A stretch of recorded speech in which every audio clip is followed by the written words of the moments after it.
Teman-teman sekalian, menuntut ilmu agama adalah sebuah kewajiban bagi setiap muslim dan muslimah. Tidak ada pilihan bagi mereka. Bahkan ulama mengatakan menuntut ilmu agama ini lebih dibutuhkan daripada makanan bagi seseorang yang sedang lapar, minuman bagi seseorang yang sedang haus, tempat tidur bagi seseorang yang sedang letih dan butuh istirahat. Karena ilmu agama akan memandu dia mana makanan, mana minuman, mana tempat tidur yang boleh dia nikmati dan mana yang tidak boleh dia nikmati. Selama halal boleh, selama haram tidak boleh. Jadi ilmu agama ini adalah sesuatu yang sangat dibutuhkan. Oleh karena itu para salafus salih luar biasa dalam menuntut ilmu. Dan kita akan dengarkan nanti bagaimana dalil-dalil yang luar biasa. Dan saya akan menukil insya Allah dari kitab Sahih At-Targhib Tarhib yang ditulis oleh Targhib Tarhib ditulis oleh Al-Mundhiri rahimahullah. Buku yang sangat masyhur. Isinya adalah motivasi-motivasi untuk mengerjakan amal dan juga ancaman bagi orang yang justru melakukan perbuatan-perbuatan pelanggaran kepada Allah subhanahu wa ta'ala. Kemudian ditelusuri hadis-hadisnya sehingga yang dikeluarkan hanya yang sahih saja oleh Syekh Albani rahimahullah. Maka kita akan baca Sahih At-Targhib Tarhib. Namun sebelumnya teman-teman sekalian, kita harus tahu kalau Anda meluangkan waktu untuk menuntut ilmu, seluruh umur pun kita pakai, ya, maka tidak akan pernah cukup untuk menggali semua khazanah agama kita ini. Karena luar biasa luasnya. Ya, Abdullah bin Mubarak rahimahullah pada saat ditanya, berapa lama kita menuntut ilmu? Beliau mengatakan sampai mati. Tidak ada batasnya. Dan ilmu itu subhanallah, makin banyak kita pelajari, maka kita makin dekat dan takut kepada Allah subhanahu wa ta'ala. Dan tidak ada mengambil tempat yang menyita porsi di tubuh kita. Misalnya kalau kita belajar ilmu agama, satu kali kepala kita jadi lebih besar 2 kali lipat. Kalau kita belajar 3 kali kepala kita lebih besar lagi. Maka hanya dengan 10 kali belajar agama maka tentu sudah tidak bisa lagi kita menambahnya karena kepala kita mungkin sebesar ruangan ini. Tapi tidak seperti itu. Sebanyak apapun Anda menimba ilmu, maka tidak menambah pada Anda kecuali kecerdasan, ya, ketawaduan, merendah diri karena Allah subhanahu wa ta'ala, kearifan, kedewasaan, semua akan ditambah, akan menambah. Dan ilmu itu sangat besar manfaatnya. Kata Ali radhiyallahu anhu, ilmu itu akan menjagamu, sementara harta kau menjaganya. Jadi ilmu itu sangat mahal sekali teman-teman sekalian. Harus kita luangkan waktu untuk selalu menggali dan belajar ilmu-ilmu agama. Ayat yang masyhur berhubungan dengan masalah ini, Allah menjanjikan bagi orang menuntut ilmu derajat yang tinggi. Dan ini terjadi di dunia maupun di akhirat. Allah sebutkan di ayat yang masyhur surah Al-Mujadalah, surah nomor 58 ayat 11, A'udzu billahi minasyaitonir rajim, yarfa'illahu alladhina amanu minkum walladhina utul ilma darajat. Allah pasti akan mengangkat orang-orang beriman dan orang-orang yang menuntut ilmu di antara kalian beberapa derajat. Dan di sini tidak bisa kita fahami beberapa derajat dengan angka yang kita hitung dengan jari kita. Allah subhanahu wa ta'ala menyebutkan dalam firman yang lain, Inna Allah yarzuqu ma yasha' bighairi hisab. Allah kalau memberikan rezeki kepada seseorang tanpa ada hitungannya. Bisa saya 1 derajat itu jaraknya antara langit dan bumi. Dan ini sering digunakan oleh Nabi SAW. Dalam sebuah riwayat yang masyhur disebutkan bahwasanya ada 2 orang meninggal di zaman Nabi SAW dan 2 orang ini bersahabat satu sama yang lain. Meninggal yang pertama mati syahid dan disolati oleh Nabi SAW dan para sahabat. Setelah itu sepekan setelah itu meninggal sahabatnya orang yang tadi mati syahid itu. Kemudian teman-teman sekalian disolati juga oleh Nabi SAW. Lalu beliau berkata kepada para sahabat setelah mensolati jenazah yang kedua, bagaimana pendapat kalian tentang jenazah ini? Maka dia mengatakan, ya Rasulullah, semoga dia bisa menyusul sahabatnya. Maksudnya yang minggu lalu meninggal itu kan mati syahid.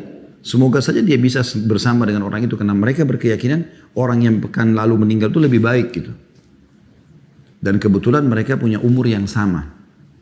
Lalu kata Nabi SAW, demi zat dan jiwaku dalam genggamannya, sesungguhnya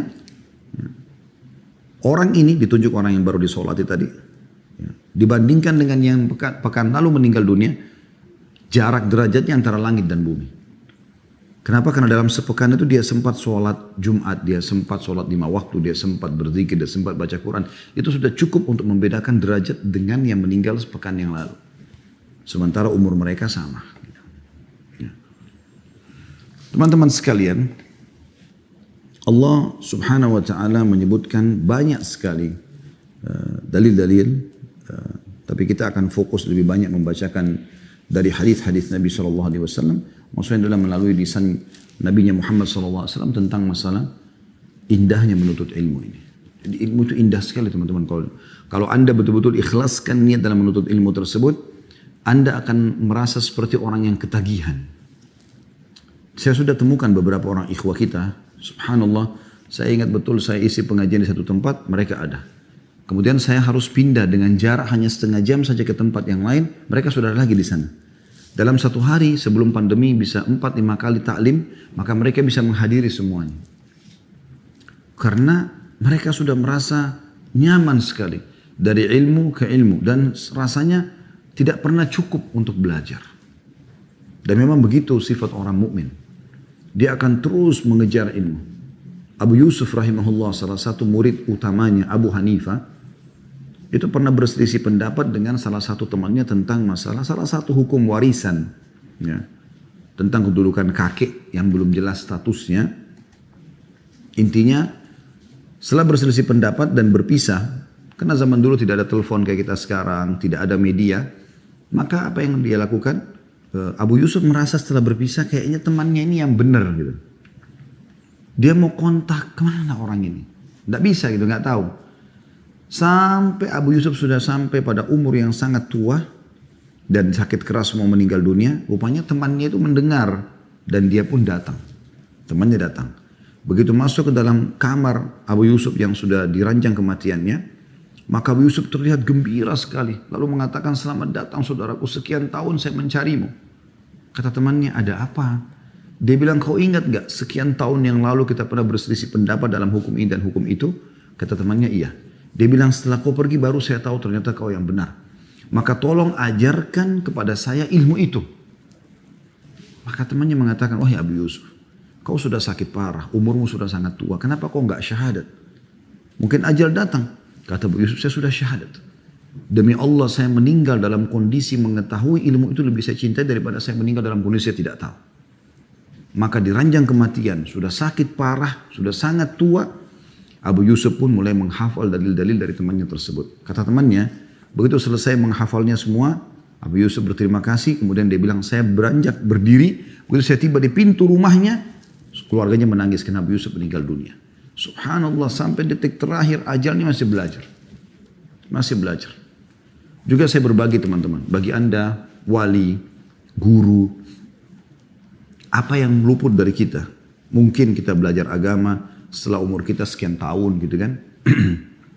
Jangan lagi ini teman-teman diwarisi itu kepada anak-anak. Karena saya temukan ada sebagian orang tua. Mereka karena mengenal Al-Quran di umur 30 tahun, 35 tahun atau 25 tahun. Mereka menganggap, oh berarti kalau gitu anak saya juga nggak masalah. Maka anaknya tidak perlu kenal Al-Quran, tidak perlu kenal hadis-hadis Nabi SAW di masa dini. Sibuk diikutkan seperti umumnya orang-orang, anaknya cuma hafal pemain bola ini, pemain bola itu, artis ini, artis itu, tokoh-tokoh kartun yang tidak jelas gitu kan. Ya Spiderman, ya Batman, ya segala macam yang tokoh-tokoh fiktif yang tidak ada. Kemudian dibiarkan. Karena dia berpikir dia ingin mewariskan seperti apa yang dia rasakan. Ada yang lebih parah daripada itu. Kadang-kadang ada yang dulu pacaran, naudzubillah sebelum menikah. Kemudian hamil di luar nikah pun terus mereka menikah. Lalu dia berpikir, gak masalah anak saya juga seperti itu. Maka dia terus motivasinya dalam kemaksiatan. Ini keliru teman-teman sekalian. Harusnya kita sekarang menutupi kesalahan-kesalahan kita justru dengan meraih pahala dari anak-anak kita itu. Bagaimana kita cetak mereka, kader mereka menjadi ya, generasi umat yang rabbani, yang betul-betul mengenal Tuhannya. Dan akhirnya kita bisa menutupi kekurangan-kekurangan atau celah-celah kesalahan kita di masa lalu. Melalui anak-anak ini. Kalau perlu umur 6 tahun, 10 tahun mereka sudah hafal 30 juz Al-Quran.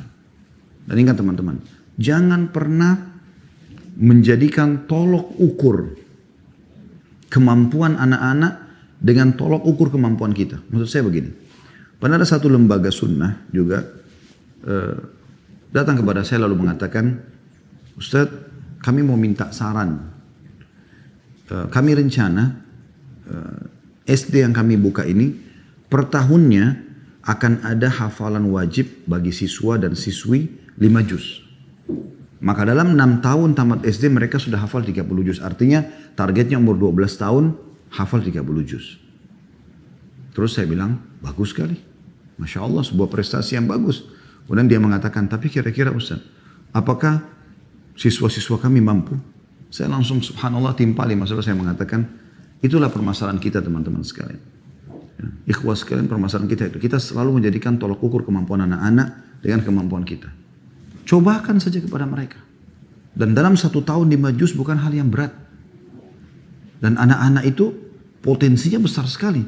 Kalau kita tidak alihkan kepada hafalan Quran, hafalan hadis, ilmu-ilmu agama, maka mereka akan lari kepada yang lainnya. Mereka beda dengan kita. Kita masih mengenal kata capek. Anak-anak kadang-kadang tidak mengenal kata capek selama mereka senang dengan itu. Kenapa kita nggak maksimalkan? Kalau perlu dalam 1 tahun mereka sudah bisa hafal 30 juz. Cari metodenya, diskusi sama orang-orang ahlinya. Harusnya seperti itu. Baik teman-teman, mari kita renungi bersama-sama indahnya menuntut ilmu ini dengan keutamaan-keutamaan yang dijanjikan. Dan ini juga poin penting teman-teman sekalian. Kalau Anda ingin mengerjakan sebuah perbuatan kebaikan, apapun sifatnya, perintah dalam agama, mau sholat, mau puasa, mau sedekah, mau haji umrah, mau bakti sama orang tua, mau silaturahim keluarga, mau zikir, mau berdoa, mau baca Quran, apa saja. Maka saran kami sebelum melakukan semua itu, baca janji Allah di ibadah itu. Yang biasa bahasa ceramahnya fadilah. Karena fadilah atau janji Allah di situ pasti semua isinya motivasi. Akan dapat ini, akan dapat itu. Maka dengan kita faham akan dapat apa dengan mengerjakan ibadah itu, kita akan lebih termotivasi untuk mengerjakannya. Ya. Begitu juga kalau ada seseorang, naudzubillah, yang terbiasa dengan satu kesalahan atau pelanggaran-pelanggaran agama, maka bagaimana caranya untuk meninggalkannya? Sederhana, baca ancaman Allah di situ. Misalnya riba. Sekarang Google bisa kita ketik setiap saat, tinggal ancaman riba. Akan keluar banyak artikel. Di YouTube akan keluar banyak ceramah para asatidzah kita yang mengingatkan masalah itu. Coba, nanti wahyu itu berbicara dengan hati manusia. Kita akan, oh ternyata saya dihukum begini. Kita akan tinggalkan dosa itu. Maka ini kurang lebih 2 sayap yang harusnya kita punya. Baca keutamaan amal yang kita ingin kerjakan, baca juga ancaman kalau kita melakukan perbuatan dosa gitu ya. Nah sekarang karena kita bicara tentang indahnya menuntut ilmu, dan kita fokus ke masalah penuntut ilmu agama tentunya, kita akan coba lihat, apa sih yang dijanjikan? Saya siap Ustadz untuk masukkan anak saya di sekolah agama kayak Anda sekarang ya, di sekolah ini. Begitu juga teman-teman banyak masukkan anaknya di pesantren. Atau Anda sendiri meluangkan waktu sekarang, mungkin Anda punya kesibukan, Anda ikut di Zoom ini atau Anda ikut di live kita. Semua itu tujuannya agar Anda mendapatkan keutamaannya. Gitu kan?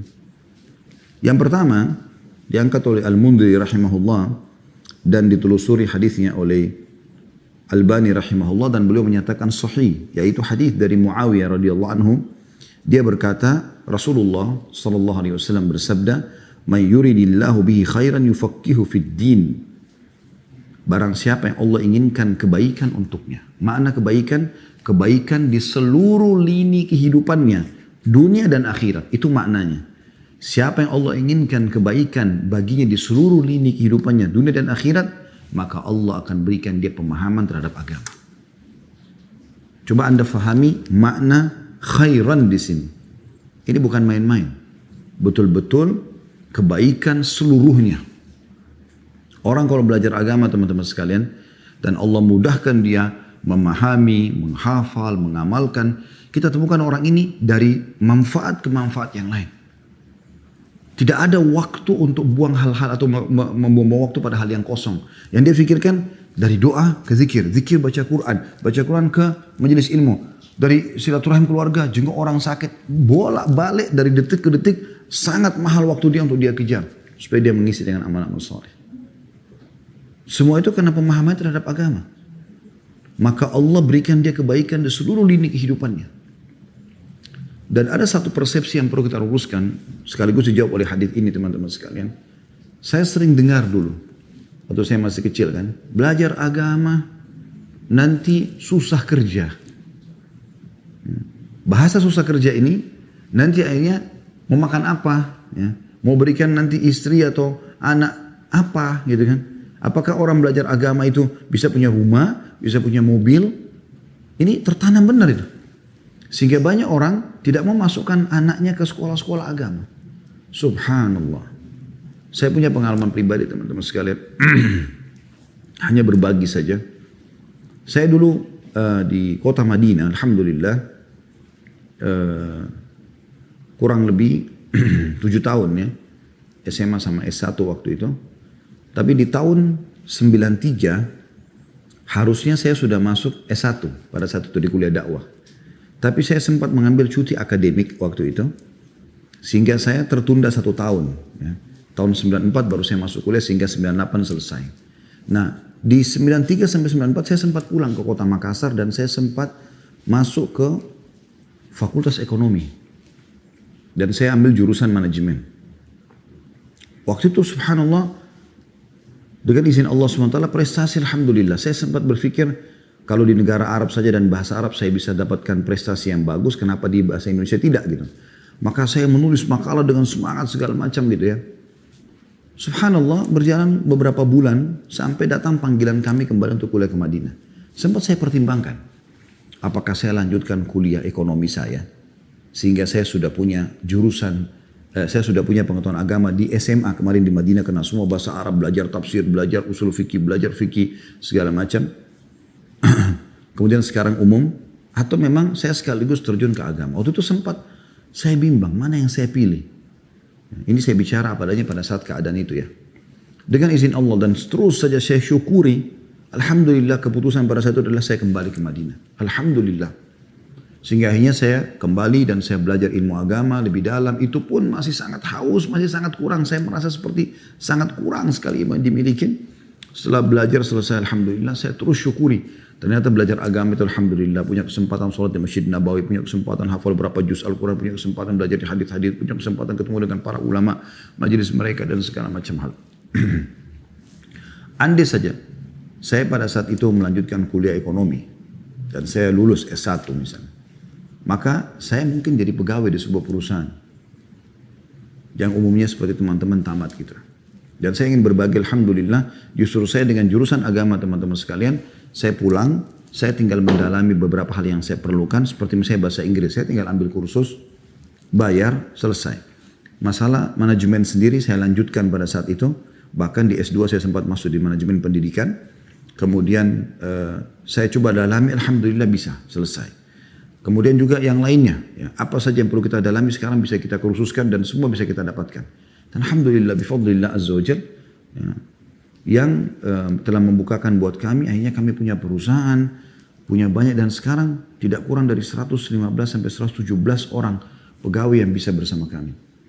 Saya sempat berpikir pada saat itu, bahwasanya kalau saya melanjutkan mungkin jurusan ekonomi itu belum tentu seperti ini keadaannya, tapi Allah menginginkan kebaikan. Maka setiap lini kehidupan kita diberkahi oleh Allah Subhanahu wa taala. Ini salah satu contoh saja, ya. Dan ini tentu bukan, tidak ada hubungannya sama ingin sombongkan diri, sama sekali tidak. Hanya ingin berbagi teman-teman, karena pengalaman itu sangat mahal. Di dalam hadis yang lain, Nabi SAW bersabda, dan ini juga sama, hadis diriwayatkan Tabarani tapi sanadnya hasan di ghairihi. Hasan karena dikuatkan dengan riwayat yang lain, kalau tadi sebelumnya sahih. Kata baginda Nabi SAW, ya ayuhan nas, hai sekalian manusia, innamal ilmu bitta'allum. Ketahuilah ilmu itu dengan cara belajar. Gak ada orang tanpa belajar langsung pintar, gitu kan. Wal fiqhu bittafaqquh. Begitu juga dengan menjadi ahli fikih, memahami hukum-hukum agama, mana halal mana haram dengan mendalaminya, memahaminya. Karena makna fikih adalah faham, gitu kan. Wa may yuridillahu bihi khairan yufaqihu fid din, dan ketahuilah siapa yang Allah inginkan kebaikan baginya maka Allah akan memberikan dia pemahaman, ya, dalam agama. Lalu beliau mentilawakan firman Allah SWT dalam surah Fatir ayat 28. A'udzu billahi minasyaitonir rajim. Innama yakhsyallaha min ibadihi ulama. Sesungguhnya yang takut kepada Allah, yang betul-betul mengenal Allah sebagai pencipta, yang hanya tunduk, cinta, memohon, ya, kepada Allah adalah hamba-hambanya dari kalangan ulama. Dan siapa ulama? Jamak daripada alim. Alim adalah para penuntut ilmu yang terus menggali ilmu sampai pada tingkat mereka menjadi seorang yang alim. Ya. Dalam hadis yang lain, tadi itu keutamaannya Allah menurunkan kebaikan buat dia. Keutamaan yang kedua teman-teman sekalian adalah bagaimana Nabi SAW memastikan ilmu lebih afdal daripada ibadah. Walaupun ilmu sendiri menurut ilmu adalah ibadah. Dari Hudzaifah bin Yaman radhiyallahu anhu dia berkata Rasulullah SAW bersabda dalam hadis sahih di ghairihi, "Fadlul ilmi khairun min fadlil ibadah wa khairu dinakumul wara'." Artinya, keutamaan ilmu lebih baik daripada keutamaan ibadah. Dan sebaik-baik agama kalian adalah sifat wara'. Sifat betul-betul menjaga kehormatan hubungannya dengan Allah Subhanahu wa taala. Saya kasih contoh, Imam Ahmad rahimahullah pernah meninggalkan teman-teman sholat malam semalam suntuk tahajud hanya karena sibuk mengeluarkan faedah-faedah dari hadis yang beliau tidak ingin pecah konsentrasi. Dan pada saat ditanya beliau mengatakan menuntut ilmu lebih afdal daripada sholat malam. Itu yang dimaksudkan. Jadi bukan di sini dimaksudkan adalah ilmu-ilmu wajib kayak misalnya sholat 5 waktu. Bukan itu yang dimaksud. Tapi ibadah sunnah yang dimaksudkan. Maka ilmu jauh lebih baik. Lebih besar manfaatnya. Seperti itu kurang lebih gambarannya. Jadi bagaimana mereka memahami masalah itu. Begitu juga keutamaan yang ketiga teman-teman sekalian adalah Anda kalau menuntut ilmu, Anda akan dipandu berada di sebuah rel jalanan menuju ke surga. Tidak ada keraguan dalam masalah itu. Dalam sebuah hadis yang sahih dari Abu Hurairah radhiyallahu anhu, beliau berkata bahwasanya Rasulullah sallallahu alaihi wasallam bersabda, "Man naffasa an mu'minin kurbatan min kurabid dunya, naffasallahu anhu kurbatan min kurabi yaumil qiyamah." Barang siapa yang menghilangkan dari seorang mukmin satu kesulitan dari kesulitan-kesulitan dunia, apa saja, niscaya Allah akan menghilangkan darinya satu kesulitan dari kesulitan-kesulitan hari kiamat. Lalu kata Nabi SAW, "Man satara musliman satarahu Allah fid dunya wal akhirah." Siapa yang menutupi aib seorang muslim, maka Allah pun akan menutupi aibnya di dunia dan di akhirat. "Wa man yassara ala mu'sirin yassara Allah alaihi fid dunya wal akhirah." Dan barang siapa yang memudahkan orang yang sedang kesulitan, di sini bisa bermakna adalah terlilit utang, niscaya Allah akan memudahkan untuknya di dunia dan di akhirat. Wallahu fi auni al-'abdi ma kana al-'abdu fi auni akhi. Allah selalu menolong seorang hamba selama dia juga selalu menolong saudaranya. Kemudian kata Nabi SAW, ini jadi saksi bahasan kita, "Wa man salaka tariqan yaltamisu fi ilman sahhalallahu lahu bihi tariqan ilal jannah."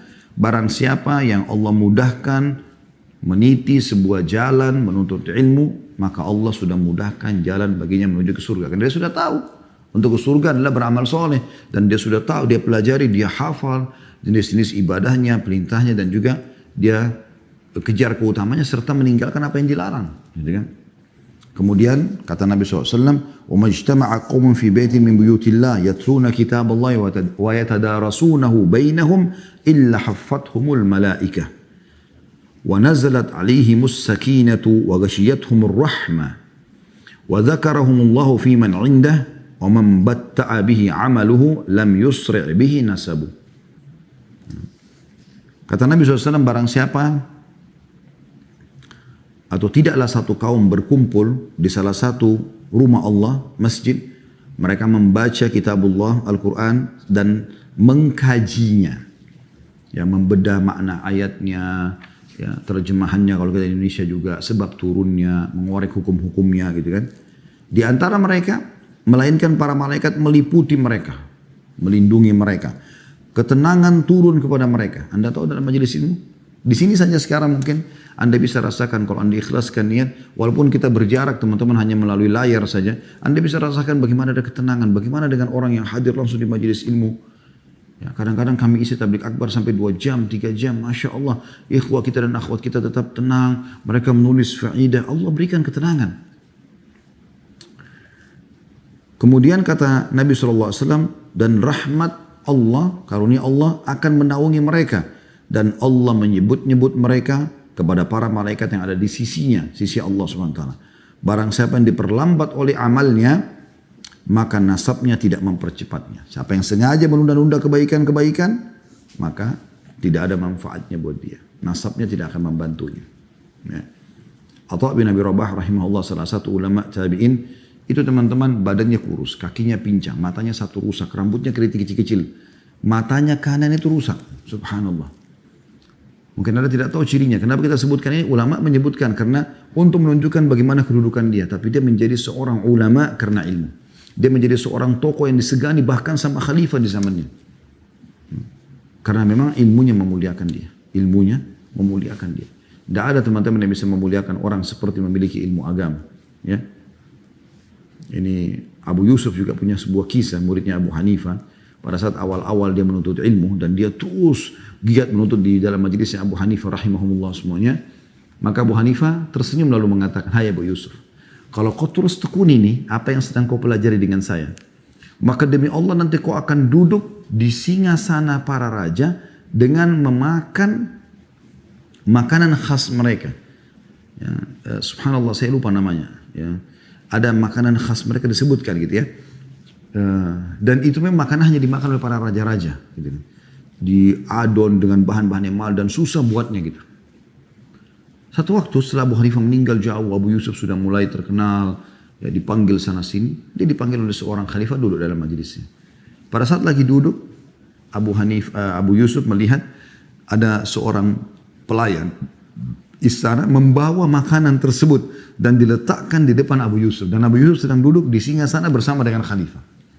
Maka Abu Yusuf tertawa, tersenyum. Kata khalifah, ada apa yang membuat kau tersenyum? Dia bilang, demi Allah saya mengingat guru saya Abu Hanifah. Kata Abu Yusuf, bagaimana beliau pernah membahasakan kalau saya menekuni agama maka kau akan duduk di dalam singgasana para raja dan kau akan makan makanan khas mereka.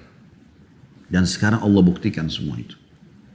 Allah meninggikan derajat teman-teman sekalian. Di dalam hadis yang lain, dan ini Hasan di ghairihi, dari Abu Darda radhiyallahu anhu, masih keutamaan yang sama tadi ya, yaitu dimudahkan jalan menuju ke surga. Dalam hadis ini ada tambahan-tambahan keutamaan yang lain. Aku mendengarkan Rasulullah SAW bersabda, "Man salaka tariqan yaltamisu fi ilman sahalallahu lahu tariqan ilal jannah." Barang siapa yang meniti jalan menuntut ilmu agama, maka Allah akan mudahkan jalannya menuju ke surga. Wa innal malaikata la tadau ajnihataha li talibil ilmi ridan bima yasna'. Dan sesungguhnya para malaikat menebahkan sayap-sayap mereka untuk melindungi para penuntut ilmu karena ridho dengan apa yang mereka lakukan. Wa innal alima la yastaghfiru lahu man fis samawati wa man fil ard hatta al-hitanu fil ma'. Ini keutamaan tambahan yang luar biasa teman-teman. Saya kalau merenungi ini semangat lagi, lebih semangat lagi untuk terus menuntut ilmu dan tidak ada kata terlambat dan tidak ada kata cukup. Kata Nabi SAW, dan sungguhnya seorang yang alim itu, dan kita tidak mungkin jadi alim tanpa belajar, akan dimohon ampunkan oleh semua yang di langit. Apapun sifatnya itu kita tidak tahu. Malaikat-malaikat, bintang-bintang segala macam. Ya. Dan semua yang di bumi. Sampai ikan-ikan yang ada di air. Semua memohon ampun buat seorang alim. Wa fadlul alimi 'ala al-'abidi ka fadlil qamari 'ala sa'iril kawakib. Dan perumpamaan atau perbedaan keutamaan seorang alim dibandingkan abid. Abid suka ibadah tapi nggak ada ilmunya gitu kan. Seperti perbedaan antara bulan yang sangat terang dengan bintang-bintang yang kecil kelihatan kecil-kecil itu. Walaupun ada cahaya tapi jauh. Wa innal ulama'a warathatul anbiya. Dan ketahuilah bahwasanya nabi-nabi adalah ulama adalah pewaris para nabi. Kalau kayak kita zaman sekarang sudah tidak ada Nabi Muhammad SAW. Maka bagaimana caranya kita supaya bisa merasakan kehangatan agama ini, kehangatan wahyu ini, duduk dengan para ulama. Karena mereka pewarisnya. Innal anbiya'a lam yuwarithu dinaran wala dirhama. Dan ketahuilah para nabi-nabi tidak pernah mewariskan dinar dan dirham. Bukan uang yang diwariskan. Innama warathul ilm. Tapi mereka mewariskan ilmu. Faman akhadahu akhadha bihadzin wafir. Siapa yang mengambil itu, maka dia telah mengambil bagian yang paling banyak dalam hidupnya. Hadis ini menggabungkan banyak sekali keutamaan. Ya. Kalau tadi sudah kita sebutkan keutamaan ya, yang ketiga, yaitu tentang masalah dimudahkan jalan menuju ke surga, maka dalam hadis ini kita bisa keluarkan keutamaan yang keempat, bahwasanya mereka dilindungi oleh para malaikat. Keutamaan kelima, dimohon ampunkan oleh seluruh yang di langit dan di bumi sampai ikan-ikan dalam air. Riwayat lain, sampai semut yang ada di lubangnya dan ikan-ikan yang ada di lautan. Kemudian keutamaan yang selanjutnya adalah perbedaan antara seorang alim sama abid. Ya, seperti bulan dibandingkan bintang-bintang yang lainnya. Dan yang terakhir kita ambil adalah bagaimana mereka pewaris para nabi-nabi. Ya, itu luar biasa, keutamaan yang luar biasa.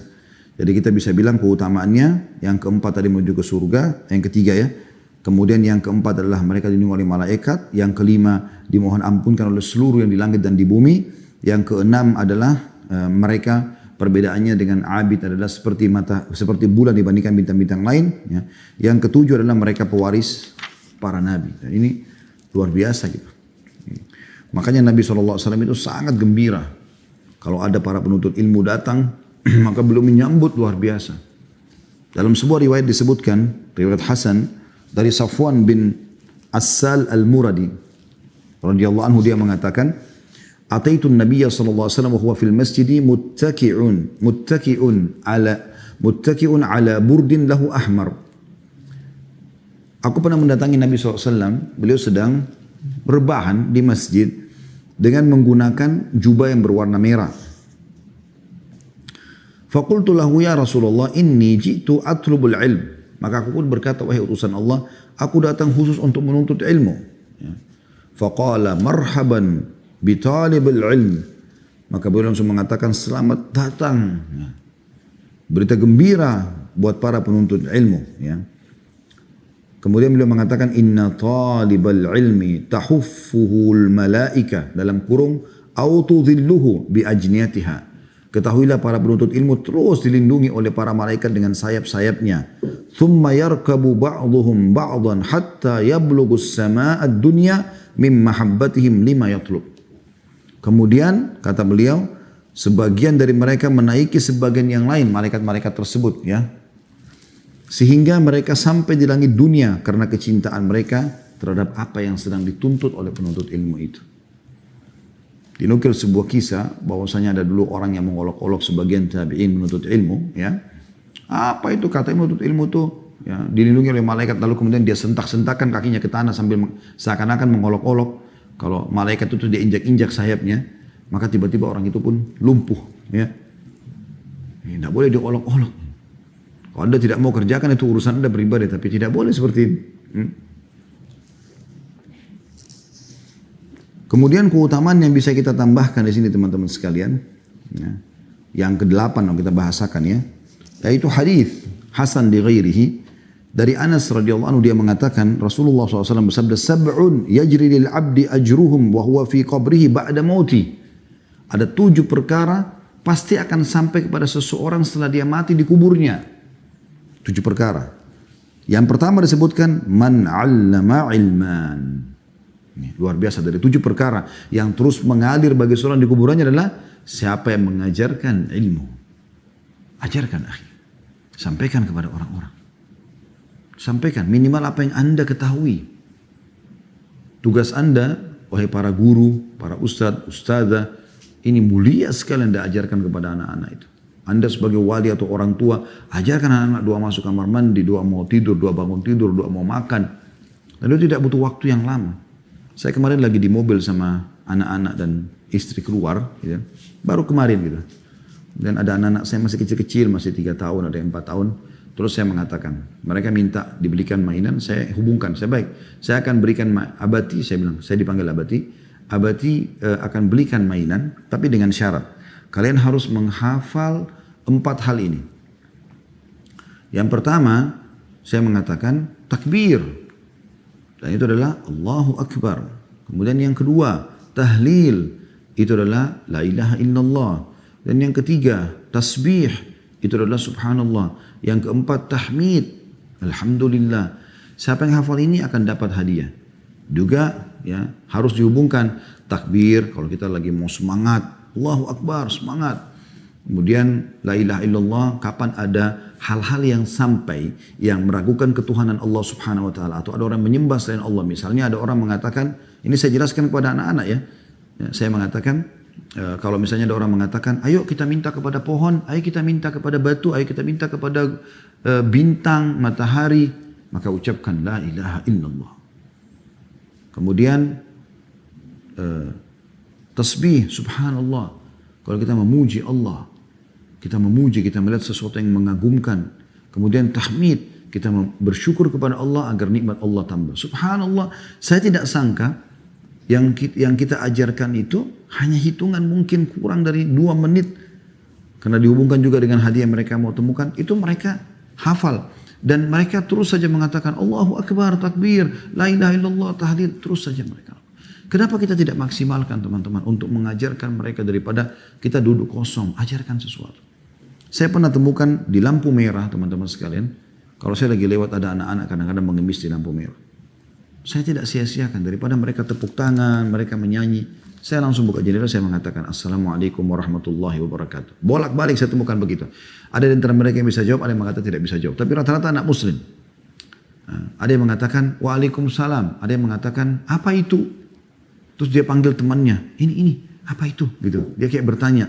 Terus saya bilang, itu salam orang muslim. Kamu muslim nak? Iya muslim. Ini hanya durasi 1 menit ya, di lampu merah. Anda bisa lihat kan cuma 60 detik. Terus saya mengatakan kepada mereka, siapa yang tahu rukun Islam, saya akan kasih uang, 5.000 rupiah. Apa itu? Banyak tidak tahu. Oke, saya ajarkan ringkasannya, 5 rukun Islam, syahadat. Tentu kita tidak bisa merincikan semua, tapi minimal dia hafal. Syahadat, mereka ikut. Sholat, zakat, puasa Ramadan, haji ke rumah Allah ke Baitullah. Dan alhamdulillah mereka hafal, saya kasih uang. Minimal akhi, siapa tahu ya kan, dari mereka-mereka ini ada yang menjadi ulama nantinya. Dan Anda termasuk pemicunya. Saya bertemu dengan beberapa orang di waktu-waktu sekarang, saya sampai nggak nyangka gitu, saya nggak tahu.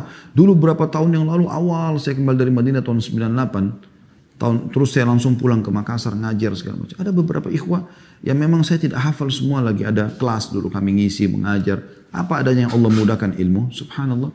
Sekarang mereka sudah menjadi para dai, masya Allah.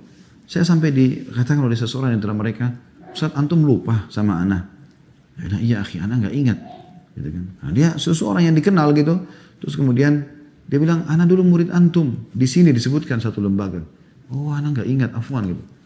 Ada juga seseorang yang dulunya saya ketemu sama dia, gitu kan? Dia jauh, maksudnya tamatan Madinah tapi nggak ngajar, nggak segala macam. Sampai saya sempat ngobrol biasa saja. Saya gunakan siapa tahu menjadi penyebab hidayah. Saya mengatakan, akhi kenapa antum tidak buat pengajian? Sayang ilmu antum belajar di Madinah sudah tamat sampai 4 tahun. Lebih baik antum ngajar Riyadhus Shalihin kah, sepekan sekali, ngajar yang buku-buku yang ringan lah. Tapi ini ada taklim antum mengajar kepada orang gitu. Itu amanah ya, yang harus disampaikan. Sudah iya Ustaz ya, gitu. Terus berpisah. Saya bertemu itu mungkin yang kalau salah setelah itu sekian tahun lah. Mungkin bisa sampai kalau tidak salah mungkin 10 tahunan setelah itu. Saya isi pengajian di Kampung Melayu di satu masjid. Kemudian saya naik di lantai 2, di lantai 1 orang mengajar. Saya turun, tiba-tiba orang itu datang nyapa saya, jenggotnya lebih panjang dari saya gitu. Kemudian dia ngobrol, Assalamualaikum Ustaz, apa kabar gini? Antum lupa sama ana. Mukanya siapa orang ini? Karena dulu dia tipis sekali jenggotnya, mungkin masih dipotong gitu ya. Terus kemudian saya si fulan disebut namanya. Oh Masya Allah. Terus dia bisikin saya masih ingat itu, Allah Subhanahu Wa Taala mudahkan itu. Dia mengatakan, Ustaz jazakallah dulu antum nasihatin anak itu, anak jadi berpikir dan sampai sekarang anak mengajar. La ilaha illallah. Hanya kita nasihatin orang dengan 1-2 kalimat, nanti bisa membuat orang berubah. Dan kita bisa panen pahalanya akhi dan ukhti. Jangan disia-siakan, mulia sekali orang mengajar itu. Abu Hanifah rahimahullah belajar agama yang saya pernah dapatkan referensinya itu di umur 35 tahun teman-teman. Bukan umur yang dari kecil seperti Imam Syafi'i, Imam Ahmad yang memang masih di bawah atau 10 tahunan sudah hafal 30 juz Al-Quran. Ini enggak. Awal sebabnya gara-gara beliau adalah seorang pengusaha sutra di Irak. Dan beliau itu masuk ke masjid mau sholat. Ternyata gerakan sholatnya salah. Ada satu orang yang tegur dia. Sholatmu salah begini-begini. Lalu dia mulai berpikir, kok di umur seperti ini saya masih belum tahu cara sholat yang benar ya. Gitu kan. Pikirannya seperti itu. Subhanallah, akhirnya dia mulai perbaikin. Dan sampai menjadi ulama madhab. Hampir seluruh teman-teman wilayah di Eropa. Di India. Ya, bahkan sebagian juga di Afrika. Ya, itu menggunakan madhab Abu Hanifah. Gitu kan. Yang saya tahu tuh Eropa itu India itu banyak sekali menggunakan madhab beliau. Artinya jutaan orang menggunakan madhab tersebut. Berapa banyak pahala yang dipandang oleh Abu Hanifah rahimahullah. Karena ajaran beliau, madhab beliau yang pendapat beliau yang dipegangi. Pertanyaan sederhana, pernah nggak orang yang mengingatkan Abu Hanifah tentang tata cara sholat yang salah tadi, kemudian akhirnya Abu Hanifah jadi malu dan belajar agama, berpikir ini akan jadi ulama besar? Nggak pernah berpikir teman-teman. Jangan sia-siakan, ini kesempatan yang luar biasa. Jadi dari 7 yang akan datang kepada seseorang pada saat dikuburnya setelah dia mati, yang pertama man 'allama ilm, siapa yang mengajarkan ilmu. Yang kedua, au qara nahran, atau dia menggali sungai.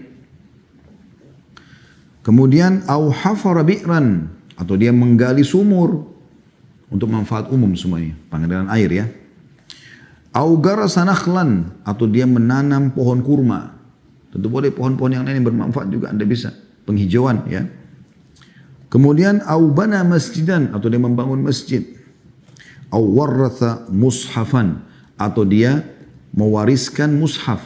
Dia bagi-bagikan Quran sehingga dipakai hafal, baca dan segala macam. Kemudian au taraka waladan yastaghfiru lahu ba'da mauti, atau dia meninggalkan anak yang terus memohon ampun untuknya setelah dia mati. Tentu ini butuh rincian teman-teman, panjang kalau kita merincikan. 7 ini mungkin satu pertemuan sendiri khusus, tapi kita sudah sebutkan saksi bahasan kita potongan pertama, yaitu masalah mengajarkan ilmu agama. Keutamaan yang luar biasa. Keutamaan selanjutnya teman-teman sekalian adalah hadis hasan dari Abu Hurairah radhiyallahu anhu, bahwasanya ia berkata, aku mendengar Rasulullah SAW bersabda, ad-dunya mal'una, mal'unum ma fiha, illa dzikrullahi wa ma walahu, wa aliman wa muta'alliman. Dunia ini dilaknat, ya. Dan apa yang terdapat padanya dilaknat, karena banyak pelanggaran-pelanggaran agama maksudnya. Kecuali zikir kepada Allah, mengingat Allah SWT, dan apa yang dia cintai, apa yang Allah SWT cintai, dan seorang alim, dan juga muta'allim, orang penuntut ilmu. Ini yang aman dari semua itu. Kemudian teman-teman sekalian, keutamaan selanjutnya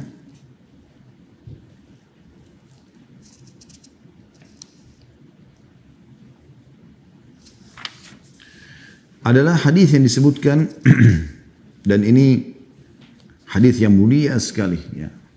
Hasan di ghairihi dari Abu Umamah Al-Bahili radhiyallahu anhu, beliau mengatakan, dzukira li Rasulillah sallallahu alaihi wasallam rajulan. Telah disebutkan di hadapan Nabi SAW tentang 2 orang. Ahaduhuma abid, salah satunya ahli ibadah, wal akharu alim, yang satunya lagi seorang alim. Faqala alaihi afdalus salati wassalam, maka bersabdalah Nabi SAW, fadlul alimi ala al-abidi ka fadli ala adnakum. Ketahuilah perbedaan antara seorang yang alim, dia punya ilmu dan dia beramal, dengan abid, suka ibadah tapi nggak ada ilmunya. Maka seperti perbedaan antara aku terhadap orang yang paling bodoh di antara kalian. Ini luar biasa bagaimana Nabi SAW posisikan seorang alim seperti posisi beliau, dan abid yang suka ibadah itu seperti orang yang paling bodoh di sini. Kemudian ثم قال صلى الله عليه وسلم, lalu Nabi SAW bersabda, inna Allah malaikatu wa ahli samawati wal aradin hatta namlata fi juhriha wa hatta al-huta la yusalluna ala muallimin nasil khair. Ketahuilah bahwasanya malaikat-malaikat, sesungguhnya Allah, ini saja sudah cukup. Allah Azza wa Jal pencipta sudah cukup kalau seandainya dia sampai memberikan kita karunia. Tapi kata Nabi SAW, sesungguhnya Allah, ya sudah cukup sebenarnya, tapi ditambah lagi malaikat-malaikatnya. Perhatikan di sini bukan dikatakan satu malak misalnya, tapi jamak malaika. Seluruh malaikat yang miliaran jumlahnya. Bahkan kata Nabi SAW, seluruh penduduk langit dan bumi. Dan di sini digunakan jamak ahlas samawat, semua 7 lapis langit tersebut, wal aradin, dan lapisan tanah. Bukan ard saja tapi aradin, gitu kan. Bahkan semut yang ada di lubangnya, dan ikan-ikan, atau sampai ikan-ikan besar ya. Hut itu bisa bermakna juga ikan paus, ikan yang besar. Semuanya bersalawat kepada orang yang mengajarkan kebaikan kepada manusia. Salawatnya Allah, tentu Allah berikan karunia. Sementara seluruh yang lain Allah, selain Allah Subhanahu wa taala, memohon kepada Allah agar diberikan karunia kepada orang tersebut. Bayangkan luar biasa keutamaan ini. Teman-teman sekalian, potongan akhir hadis ini perlu digarisbawahi. La yusalluna ala muallimin nasil khair, akan mengucapkan salawat kepada yang mengajar orang kebaikan. Ini teman-teman, mengajarkan kebaikan lebih umum sifatnya. Artinya apapun yang Anda tahu, ajarkan kepada orang. Ada orang yang safnya miring di sebelah, ingatkan.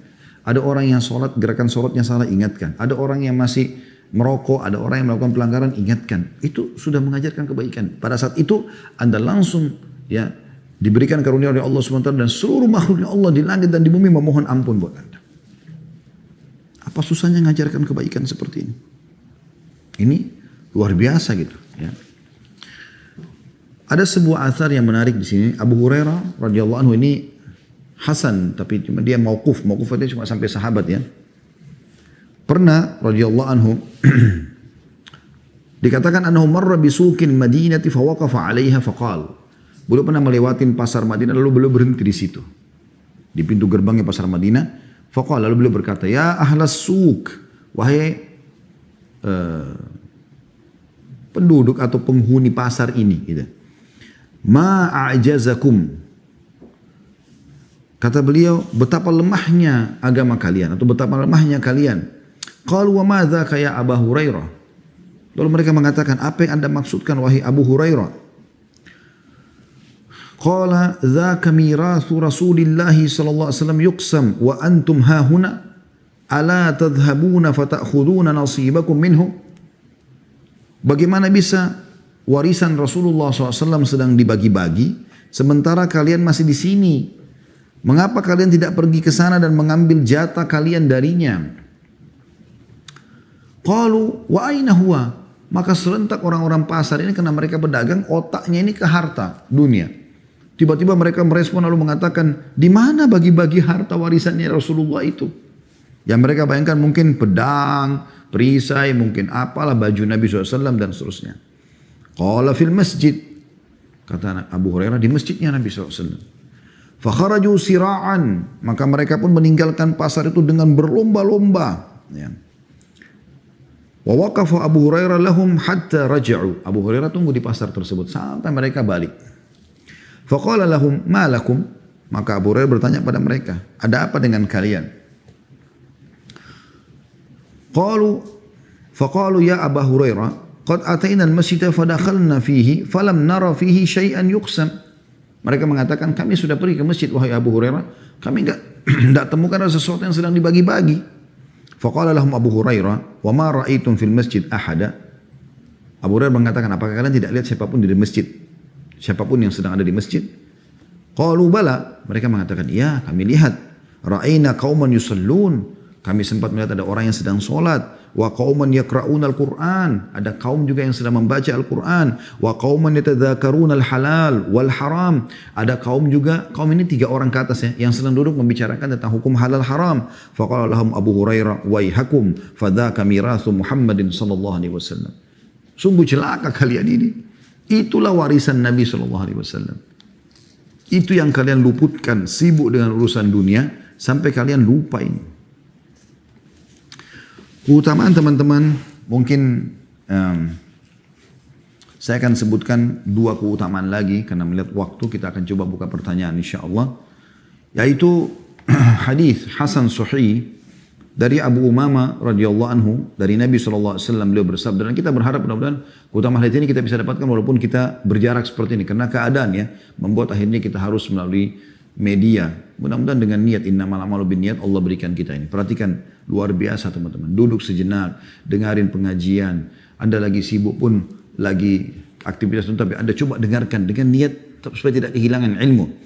Kata Nabi SAW, ya, man ghada ilal masjidi la yuridu illa an yata'allama khairan aw yu'allimahu kana lahu ka'ajri hajjin tamman hajjatuhu.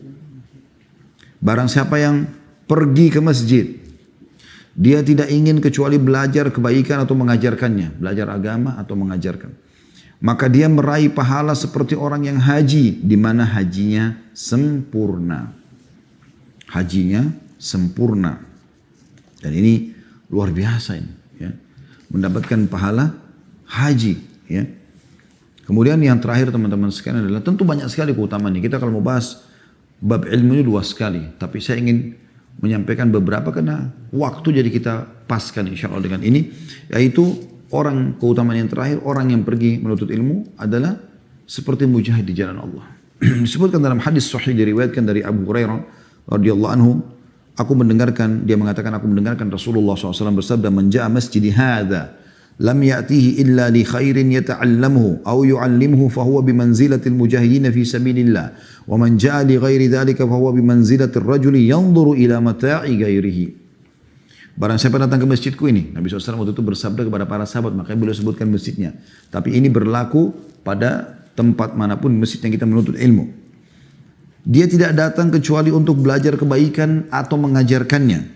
Maka dia seperti mujahid di jalan Allah. Dan barang siapa yang datang untuk selain itu, maka dia seperti orang yang melihat harta orang lain.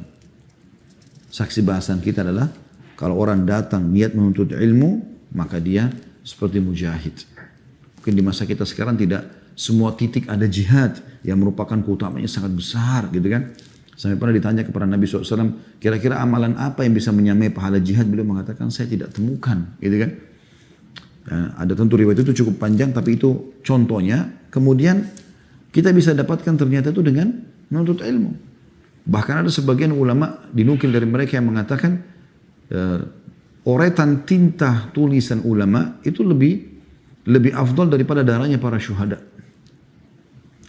Dalam hadis yang lain Hasan li ghairihi dari Anas radhiyallahu anhu, beliau mengatakan bahwasanya Rasulullah SAW bersabda, "Man kharaja fi talabil ilm kana fi sabilillah hatta yarji'." Barang siapa yang keluar untuk mencari ilmu, maka dia berada di jalan Allah, ya seperti mujahid, ya sampai dia pulang. Hadis riwayat Tirmidzi. Dan itu teman-teman sebagaimana saya bahasakan banyak sekali ya dalil-dalil tentang keutamaan ilmu ini. Bahkan Al-Mundhiri menyebutkan panjang lebar ya masalah ini. Ya, dalam Kitabul Ilm ini panjang sekali. Beliau beberapa bab membahas masalah itu. Tapi mudah-mudahan apa yang kita sampaikan tadi sudah mewakili